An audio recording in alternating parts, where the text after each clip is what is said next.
Ресей Тверь облысы Торжок қаласы. Рим папасы Климент шіркеуі. Шіркеуге негізгі кіреберіс көшеден. Ол тротуар деңгейінен төмен болып шықты. Шіркеуге кіру үшін төменге түсу керек. Мен саған қарсы жақтан көрсетемін. Бұл шіркеудің құрбандық үстелі. Құрбандық үстелінің терезесі жер деңгейінде болды. Шіркеуге бүйірден қарайық. Керемет классикалық портик. Ал терезе төсеніштері жер деңгейінде. Негізгі кіреберіс есігі тротуар деңгейінен жоғары болуы керек. Бағананың негізі әдетте жоғарғы сатыда тұрады. Мұнда төмен қарай қадамдар болуы керек. Бірақ подъезд толығымен жер астында болды. Бұл бұрынғы иемізді таныстыру шіркеуі. Шіркеу екі қабаттан тұрады. Төменгі қабатта есік бар. Екінші қабатта есік бар еді, бірақ ол мөрленген. Астыңғы есік құрылыс кезінде жасалған.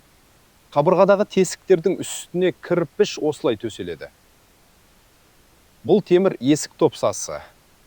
Мұндай топсалар ғимараттың құрылысы кезінде енгізіледі. Жер деңгейіне қараңыз. Шіркеуге кіреберісте жер беті күрт төмендейді. Содан кейін ол күрт көтеріледі. Бұрын жер беті осы деңгейде болған. Шіркеуге кіреберіс қазылған. Бірақ жер қирап жатыр. Маған ауытқулар жасауға тура келді. Бұл кіреберіс шіркеу құрылысы кезінде жасалған. Бірақ кейін ол жер астында қалды. Есікті қазып алу керек болды. Келесі көшедегі ескі үй.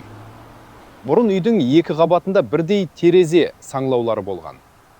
Үй жерге құлады, бұл терезелер толығымен жабылды. Көше жағында терезе саңлаулары қысқартылды. Олардың биіктігі екіге қысқарды. Терезелердің биіктігін бұрын салыстырыңыз. Ескі тұрғын үй. Тағы да жерге тереңдетілген терезелер табылды. Сол жақтағы терезе ойықтары толығымен жер астында болды. Оң жақта терезе саңылаулары жер деңгейінен әрең шығып тұрады.